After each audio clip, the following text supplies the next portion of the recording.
In this episode, we connect two ideas that beginners often keep separate in their minds: the AI life cycle and security controls. The life cycle is the journey from idea to retirement, and controls are the safeguards that reduce risk, but the real skill is applying the right controls at the right time as the system evolves. If you only think about controls at deployment, you miss risks that begin earlier, like unsafe data selection or weak training integrity. If you only think about controls during development, you miss risks that show up later, like misuse in production or drift after updates. Treating risk means you intentionally reduce it, accept what remains, and keep watching for change, and that only works when controls follow the system across time. The goal here is to make you comfortable with the idea that controls are not a final layer of armor, but a set of guardrails that move with the system from birth to retirement. Before we continue, a quick note. This audio course is a companion to our course companion books. The first book is about the exam and provides detailed information on how to pass it best. The second book is a Kindle-only ebook that contains 1,000 flashcards that can be used on your mobile device or Kindle. Check them both out at cyber.author.me in the Bare Metal Study Guide series. A control is a deliberate safeguard that reduces the chance of harm or reduces the impact if harm occurs. Controls can be technical, like access restrictions, logging, or isolation, but they can also be procedural, like reviews, approvals, and clear ownership.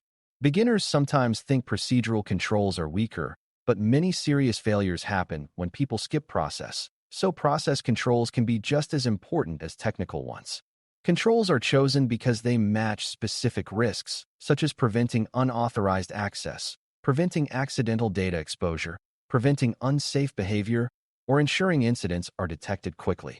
When you apply controls across the life cycle, you are essentially building a safety net that exists at every stage, not only at the end. That safety net supports repeatability, because the same risks tend to show up again when systems are updated, integrated, and expanded. A life cycle mindset also keeps controls from becoming stale, because the system you are protecting today may not be the system you deploy tomorrow. Risk treatment is the reason controls exist, and it is helpful to define risk treatment in plain terms. Treating risk means you choose what to do about a risk rather than simply describing it. You might reduce risk by implementing controls, avoid risk by not building a certain feature, accept risk when the impact is low and controls are too costly, or transfer risk through agreements and insurance. In AI systems, risk treatment often involves narrowing scope, limiting data exposure, and building oversight mechanisms so mistakes are caught before they harm people. The key beginner lesson is that doing nothing is also a decision, but it is usually an unmanaged decision with hidden consequences. Controls are how you make risk treatment visible and intentional, because they are the actions that change the system's risk profile. When controls are applied well, you can explain not only what the system does, but what the system prevents, and that is what makes the system defensible. At the idea stage, controls might sound premature, but early controls are often the cheapest and most effective. The first control is clarity about purpose and boundaries, because a system built without limits will expand until it hits a crisis. Early controls include defining unacceptable outcomes, such as exposing sensitive data, causing harmful outputs, or enabling unsafe automation. Another early control is decision ownership, meaning a specific person or group is accountable for risk decisions rather than leaving responsibility vague. A third early control is basic data intent, meaning you state what kinds of data will be used and what kinds are off limits before anyone starts collecting or connecting sources. These controls treat risk by preventing uncontrolled scope growth that later forces rushed compromises. Beginners should notice that early controls are often about preventing bad directions rather than fixing technical flaws. When a project begins with clear boundaries and accountable ownership, later controls have a stable foundation to attach to. During planning and design, controls become more concrete because architecture decisions define the system's shape and exposure. Controls at this stage include mapping trust boundaries and data flows so you can see where risk concentrates and where protections must be strongest. Identity and access planning is another control because deciding roles and permissions early prevents the common mistake of giving everyone broad access and trying to tighten later. Vendor selection and contract requirements are also controls at this stage because they define what evidence you can demand and what incident notifications you will receive. Planning controls also include deciding what evidence you will need to prove the system is safe, such as logs, change records, and validation results, because evidence supports governance and learning.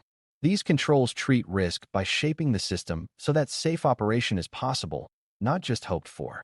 A well-designed plan also reduces future friction because it prevents the system from being built in a way that forces constant exceptions to enterprise standards.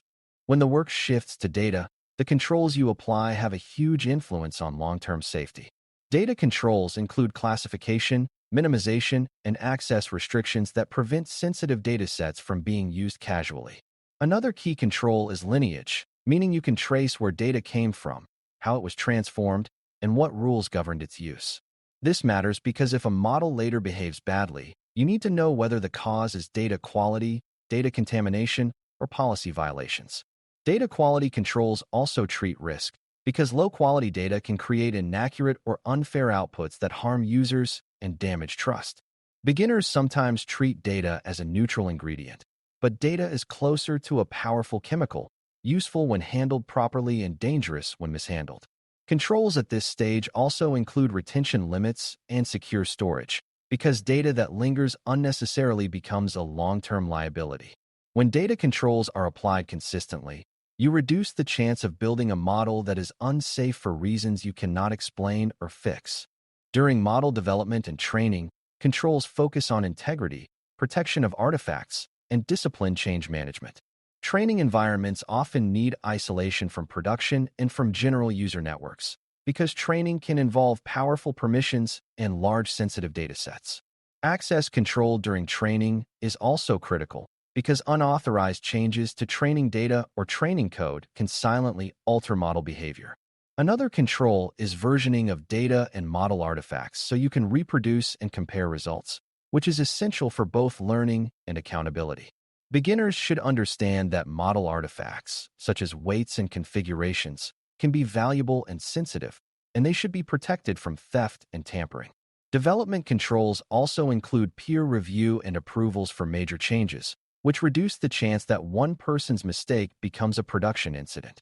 All of these controls treat risk by protecting the integrity of what you are building, ensuring the model reflects approved inputs and approved processes rather than accidental or malicious manipulation. Validation is the stage where controls turn into evidence, and evidence is what makes risk treatment real rather than symbolic. Validation controls include structured tests for safety, accuracy, and security failure modes, and these tests should be repeatable so you can detect regressions across versions. Another control is defining acceptance criteria, because vague expectations lead to vague decisions, and vague decisions create risk. You also need controls that ensure validation reflects real usage, including messy inputs, edge cases, and potential misuse attempts. Beginners sometimes assume validation is optional because a model can be improved later, but the danger is that later improvements may come after real harm. Validation controls treat risk by preventing unsafe systems from reaching users and by creating a baseline you can compare against after updates.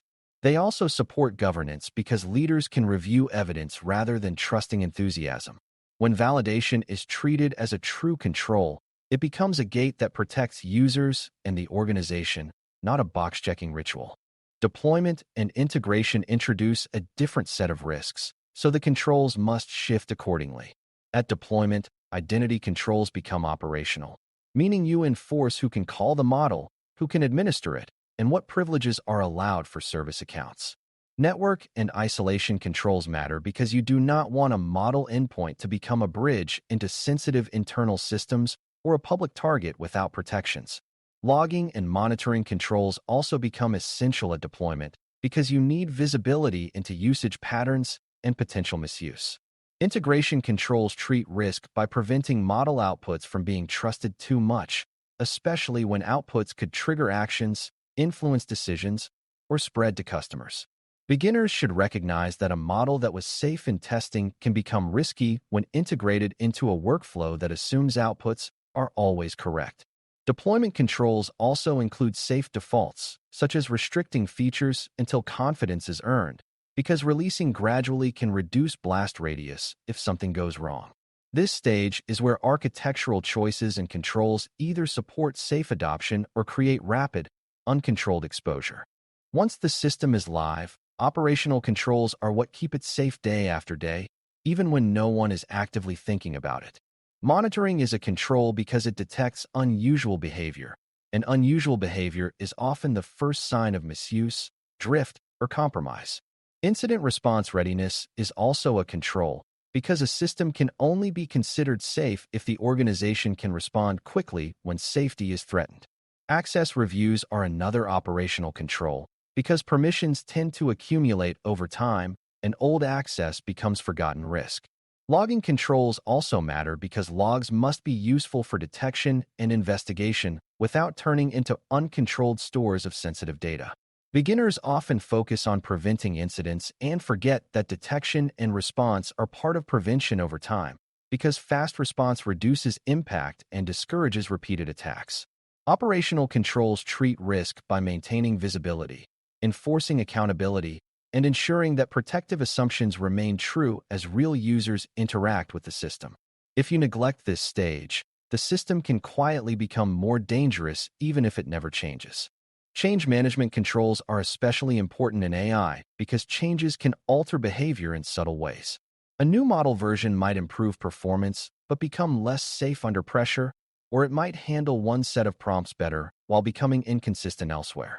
Controls here include requiring review and approval for changes that affect data flows, access permissions, logging settings, or model behavior. Regression testing is also a control because it checks whether updates introduced new failure modes compared to previous versions. Another control is controlled rollout, meaning you do not expose all users to a new version at once, which reduces blast radius and allows early detection of problems. Beginners should think of change management as a safety brake on speed, not a stop sign, because it allows progress while preventing uncontrolled risk. It also creates evidence that changes were deliberate and validated, which supports governance and audits. When change management controls are strong, the system can evolve confidently instead of becoming a series of risky leaps. Vendor and third-party relationships also require controls across the life cycle, because vendors can influence the system at multiple stages. During design, vendor controls include contract terms for security responsibilities, evidence, and incident notifications. During deployment, vendor controls include clear integration boundaries and restrictions on data sharing and retention. During operations, vendor controls include monitoring vendor updates, verifying that promised safeguards remain in place, and reacting quickly to vendor incidents that could affect you. Beginners sometimes think vendor risk is handled once during procurement, but vendor relationships evolve, and a vendor's changes can create new risks even if your system did not change. Controls treat risk here by maintaining visibility and enforceability, ensuring you can demand evidence and remediation when needed. Vendor controls also help prevent shadow systems by making sure vendor usage follows approved architecture patterns rather than ad hoc adoption. Across the life cycle, vendor controls are the way you extend your risk treatment beyond your own walls. Retirement is the stage that many teams ignore, but retirement controls are what prevent old systems from becoming future incidents. Retirement controls include revoking access, shutting down integrations, and ensuring secrets and credentials are rotated or invalidated so abandoned pathways cannot be reused. Data retirement controls include secure deletion or controlled retention of datasets, prompts, and logs, because these artifacts may remain sensitive long after the system is no longer active. Documentation updates are also a control at retirement, because the organization needs to know the system is gone, what replaced it, and what residual risks remain. Beginners often assume that turning a service off ends risk, but risk can linger in forgotten storage, old accounts, and archived logs. Retirement controls treat risk by reducing the attack surface and removing sensitive material that no longer has a purpose. This is also an ethical step, because retaining unnecessary data can harm people if it is later exposed. A well-managed retirement shows maturity because it proves the organization handles the full life cycle, not just the exciting launch. It can be tempting to treat controls as separate tasks that you check off once, but the deeper goal is coherence. Coherent controls mean the same safety intent is reinforced across stages, so early decisions match later operations. For example, if you decide early that sensitive data must not be sent to external services, then design controls should enforce that boundary. Training controls should validate data sources. Deployment controls should restrict integrations, and monitoring controls should detect violations. Coherence also means evidence flows naturally, so audits are about confirmation rather than reconstruction. Beginners should see this as building a narrative of safety that stays consistent from idea through retirement. When controls are coherent, teams spend less time arguing about what is supposed to happen and more time improving the system responsibly. Coherence also reduces the chance that controls conflict with each other, such as logging that captures too much sensitive data or access rules that are too broad because someone needed convenience. To close, applying security controls across the AI lifecycle to treat risk means you place safeguards where they belong at every stage, not only at the end. Early controls define boundaries and ownership so scope stays safe. Planning controls map trust boundaries and align with enterprise standards so the architecture supports governance. Data and training controls protect sensitive inputs and ensure integrity so the model is built on approved foundations. Validation controls create evidence that safety, accuracy, and security expectations are met before exposure. Deployment, integration, and operational controls enforce identity, isolation, monitoring, and response so the system stays safe under real use. Change management and retirement controls prevent drift and remove lingering risk when the system evolves or ends. When you can explain how controls follow the system across time, you are treating risk as a living responsibility, which is exactly what Task 12 is asking you to master. Thanks for listening. For more audio courses, daily newsletters, and more, please visit BareMetalCyber.com.